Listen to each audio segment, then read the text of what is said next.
श्री दत्तप्रबोध अध्याय 25. चंद्र सूर्याचं वर्णन. मागील अध्यायामध्ये देहाचे 10 प्रकार कोणते ते दत्तात्रयानं सांगितलं, त्याचं विवरण केलं. ते रसाळ निरूपण ऐकल्यानंतर अनसूया मातेनं दत्तात्रयाला विचारलं, हे दत्तात्रया, आता तुम्हाला चंद्र सूर्याच्या कला म्हणजे काय हे सांग. त्यावर दत्तात्रय म्हणाले, माते, या चंद्र सूर्याची आपल्या देहातही वस्ती आहे. ती कुठे आहे आणि कशी आहे ते मी तुला सांगतो. आपल्या शरीरातील तालुका स्थान हे चंद्राचं आहे. या चंद्राच्या 16 कला आहेत. या 16 कलांनी तो गगनाचं भूषण होतो. आपल्या शीतल तेजानं प्रभायमान होतो.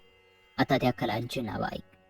शंखिनी, पद्मिनी, लक्ष्मिनी, कामिनी, पुंखिनी, शापिनी, विद्या, मोहिनी, प्रमोदिनी, मुंथवी, विकाशिनी, अमृता आणि अमृतश्रवणी अशा 13 कला आणि निजान, विज्ञान, दृष्टी अशा प्रकारे या 16 कला होतात. त्या परमार्थ अनुभवानं जाणता येतात. इतर अज्ञानी मूढ लोकांना त्यातलं काय करणार. अशा 16 कलांनी परिपूर्ण असलेला चंद्र अधोमुख होऊन पूर्वेकडे धावतो. त्या धावणाऱ्या चंद्राचं वर्म जो जाणतो तोच सर्वज्ञ ज्योतिषी होऊ शकतो. चंद्र भ्रमणावरून भविष्य वर्तवू शकतो. सूर्य मात्र आपल्या 12 कलांनी प्रकाशमान होत असतो. लखलखित निभ्रांत तेजानं तळपत असतो. सूर्याच्या 12 कला अशा प्रकारे आहेत. ज्वालिनी, करुणी, दहनी, दीपिनी, ज्योतिनी, तेजिनी, विद्या, मोहिनी, ज्वाळा, ज्योतिनी, प्रकाशिनी, दीपकलिका अशा या 12 कला. अशा 12 कलांनी परिपूर्ण असलेला सूर्य जेव्हा अतिशय हृदयगम सोज्वळ होऊन पश्चिमेला जातो तेव्हा तो नितांत रमणीय ठरतो. असे हे प्रमाण. या प्रमाणात सूर्य जाणायला मुख्य म्हणजे जो पवन म्हणजे वारा आहे तो नाकातून जावा लागतो. नाकाच्या दोन्ही नाकपुड्यामधून हा पवन सरळ वाहत असतो. तसाच रवी शशीचाही डाव्या आणि उजव्या बाजूने असा खेळ चालू असतो. आपल्या डाव्या अंगाला चंद्र असतो आणि उजव्या अंगाला सूर्य राहतो. आपलं मन म्हणजे चंद्र आणि सूर्य म्हणजे पवन होय. त्याची चाल 2.5 घटकेची, पण नियम मात्र सर्व निश्चलच.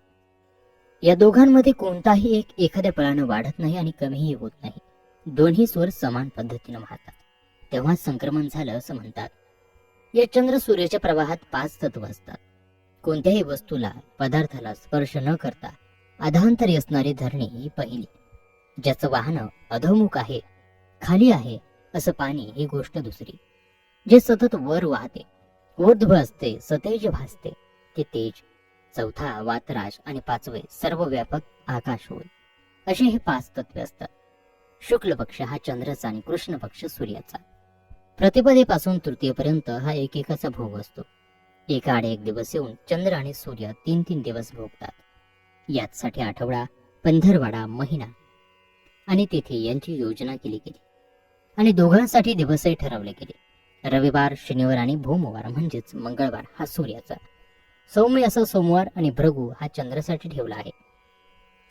संक्रमण काळी ज्यावेळी गुरु संयोग योग होतो तेव्हापासून नक्षत्र विभागाची उत्पत्ती झाली आणि चंद्र नक्षत्र म्हणून 14 नक्षत्र अस्तित्वात आले. अश्विनी नक्षत्रापासून सलग 4 नक्षत्र आद्रा हे महत्वपूर्ण मानले जातं. तसंच अश्विनीपासून पुन्हा सलग 4 नक्षत्रे, पूर्वाषाढ्यापासून 3 नक्षत्रे आणि रेवती, अनुराधा अशी एकूण 14 नक्षत्रे ही चंद्र नक्षत्रात येतात. आता सूर्य नक्षत्र पहा. पूर्वापासून सलग 6 नक्षत्र, त्यात धनिष्ठापासून 4 नक्षत्रे मिळवली म्हणजे एकूण 10 झाली. त्यात मृग, ज्येष्ठा, मूळ ही 3 नक्षत्रे मिळवली म्हणजे सूर्याची एकूण 13 नक्षत्रे झाली. संक्रमण काळात अभिजित हा व्यापक सत्याचा अंश स्थिर राहून हे गतिचक्र फिरवत असतो. माते, चंद्र सूर्य हे सुफळ आहे. त्यावेळेस माता म्हणाली, दत्तात्रया, तू म्हणाला होतास आपल्या देहात सप्तद्वीप सागर वास करतात आणि 9 खंड असतात. ती कुठे आणि कशी असतात, त्याचं कार्य काय ते मला तू सांग. त्यावेळेस दत्तात्रय म्हणाले, प्रथम द्वीपांची नावं मी तुला सांगतो आणि मग त्यानंतर खंडाची नावं सांगतो. अंबुद्वीप, शंखद्वीप, कुशद्वीप, क्रौंचद्वीप, श्वेतद्वीप, पुष्करद्वीप आणि शाल्वद्वीप अशी हे 7 द्वीप आहेत. अस्थिमध्ये म्हणजे हाडांमध्ये जंबूची द्वीप, चरबीमध्ये शंखद्वीप, मांसात कुशद्वीप आणि हाडांमध्ये क्रौंचद्वीप असते. आता उरलेली 3 द्वीप कुठे कुठे असतात ते हे तुला सांगतो. त्वचेमध्ये शाल्वद्वीप, रोमारोमात श्वेतद्वीप, नाभीत पुष्करद्वीप अशी ही द्वीपांची योजना असते. या सप्तद्वीपांप्रमाणेच सप्तसागरही आहेत. त्यांचंही नाव ऐकून ठेव. नीर, क्षीर, दधी, पक्ष, सागर, रत्नाकर, मधु असे हे 7 सागर आहेत. डोळ्यात नीर समुद्र असतो. क्षीरसागर 17वीत भास करतो. दधीन समुद्र नाकात राहतो. तरवटीला क्षार असतो. नाभीत रत्नाकर बसतो. मस्तकात मधुसमुद्र राहतो. तर हृदयात घृत समुद्र दिसतो. जगात 9 खंड कोणते आता ते सविस्तरपणे सांगतो. भरत, व्रतखंड, रमेश खंड, द्राक्षखंड, द्राक्षमाळ खंड, केतुखंड हे 7 खंड. हरिखंड हे 8वं आणि 9वं म्हणजे सुवर्णखंड. मध्यभागी अशी ह्या खंडाची रचना असते. 10वं खंड आहे ते दशमस्थानी असते. ते योग्यांचं असतं. आणि त्यानंतर मातेने पुन्हा प्रश्न केला की दत्तात्रया, आणखी एका गोष्टीची माहिती मला हवी आहे. मेरू पर्वताची कथा तू मला सांगावी. त्यावेळेस दत्तात्रय म्हणाले, माते, सर्व पर्वतांमध्ये हा श्रेष्ठ पर्वत झगझगीत अशा सुवर्णानं झळझळतो. याचा विस्तार अद्भुत आहे. याची उंची 3 खर्व योजन, रुंदी आहे 4 लक्ष योजन आणि खोली आत भूमीत 16 सहस्र योजन. कमल पुष्पाप्रमाणे तो सर्वांग सुंदर आहे. त्याच्या माथ्यावर एकूण 3 शिखर आहेत. त्याला 72 दारा आणि 9 टाके आहेत. या पर्वतावर 9 ग्रह वस्तीला राहून सतत त्याचं रक्षण करत असतात. असा हा मेरू पर्वत. ब्रह्मादेवीचा अंकुर 5 प्रकारांनी मंडित असतो. मेरूच्या दक्षिणेस अमरावती नगर वसलेलं. 9 सहस्र योजन याचा विस्तार आणि अमरेंद्रा सकट साऱ्या देवांची तिथे वसते. मेरू पर्वताच्या 3 शिखरांवर 3 वेगवेगळ्या देवांची वस्ती असते. पूर्व भागात विधी राहतो. याला सत्यलोक म्हणतात. हा 13 सहस्र योजन लांब असतो आणि ब्रह्मगण तिथं वास्तव्य करून असतात. उत्पत्ती कारणासाठी 3 ललनाही तिथं वास्तव्याला असतात. पश्चिमेला वैकुंठ वसलेला असतो. साक्षात महिपती विष्णू आपल्या साऱ्या भक्तगणांसहित तिथं राहतो. 7 सहस्र योजन याचा विस्तार असतो. रमेसह विष्णू इथं राज्य करतो. आता राहिलं उत्तरेचं शिखर. ह्या शुभ्र शिखरावर अपर्णपती सांब सदाशिव आपल्या अर्धांगी सकट तिथे राहतो. सर्व रुद्रगणही तिथे बसलेले असतात आणि शिवाच्या भजन पूजनात नामसंकीर्तनात ते मग्न असतात. सारे देव कैलासनाथाच्या दर्शनाला येतात. त्यानंतर सप्तपाताळ आणि 21 स्वर्ग भूमंडळ हे कुठे असतात ते ऐक. अतळ, वितळ, सुतळ, तळ, तळातळ, रसातळ आणि पाताळ असे हे सप्तपाताळ आपल्या शरीरामध्ये वास करतात. कंठापासून यांची सुरुवात होते. पायतळी अतळ असतो, त्याच्या थोडस वितळ, घोटे म्हणजे सुतळ, पोटरी म्हणजे महातळ, सांधे हे तळातळ व मांड्या हे रसातळ समज.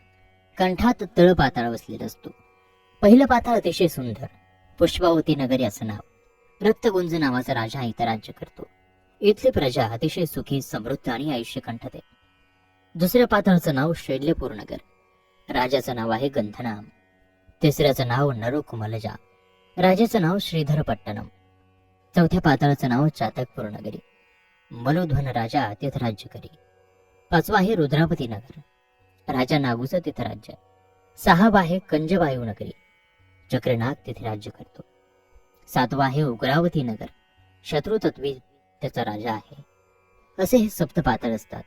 आणि जे 21 स्वर्ग म्हणतात ते सारे शुभंगमणी असतात. प्राण अपनाला भेटतो तेव्हा कुंडलिनी जागृत होते. परा चैतन्यदायी होऊन मणिमार्गाकडे जाते. ती 16 कलांनी उड्डाण करू इच्छिते. अशा वेळी ब्रह्मरंध्रातून बाहेर पडू पाहतो. जीव घाबरा होऊ लागतो. पण गुरुकृपेच्या पाठबळाने यावरही तो मात करून आत्मगुह्य जाणता येतो. त्रिगुणात्मकतेचं ज्ञान होतं. त्यावेळेस मातेने प्रश्न केला की दत्तात्रेय, त्रिगुणात्मक म्हणजे काय? दत्तात्रय म्हणाले, सत्व, रज, तम हे 3 गुण म्हणते. तुला माहित आहे, सत्व म्हणजे गौर, धवल, रज म्हणजे पित्त आणि तम म्हणजे काळ. सकाळी प्रातःकाळी सत्व, मध्यान्हीला रज आणि अस्ताला तम अशी विभागणी करता येईल. हे 3 गुण स्वतेज आहेत. या गुणांपासून हा देह झाला. या 3 गुणांचा संचार अवघ्या देहात असतो. आणि याच बरोबर दत्तप्रबोध ग्रंथातील नारद पुराण संमत हा 25वा अध्याय या ठिकाणी समाप्त होत आहे. उर्वरित कथासार आपण पाहूयात पुढील अध्यायात. तोपर्यंत